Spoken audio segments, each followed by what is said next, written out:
the most important characteristics of an optimized customer acquisition process is the ability to create relevance for your buyer. As an SDR, we spend a lot of time reaching out to leads through a variety of methods that will be discussed in upcoming modules. Often, we rely on an increase in volume to reach our goals when trying to reach a sales qualified lead target. Whether that means making more cold calls, sending more emails, or increasing the amount of social touchpoints. This is a recipe for SDRs to quickly lose motivation and a poor way to manage a lead database. Instead, we should be focused on how do we identify better or more specific buyers that we want to have. If we take this tailored approach, we're more likely to reach our goals quicker due to higher conversion rates at each touchpoint.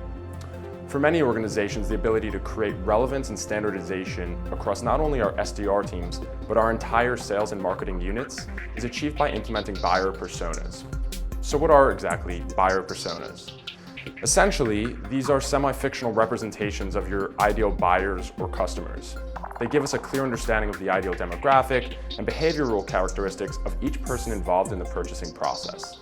An important distinction to make here about the buyer profile is that it's not as defined as we sell to Fortune 500s or we sell to financial services in the US.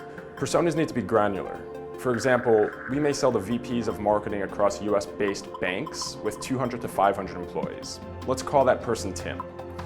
Tim has different responsibilities, goals, challenges from his counterpart at bank with 5,000 employees. We can call her persona Susan. To roll out and leverage buyer personas effectively, it's important to have collateral which represents each buyer and highlights their behavioral and demographic traits.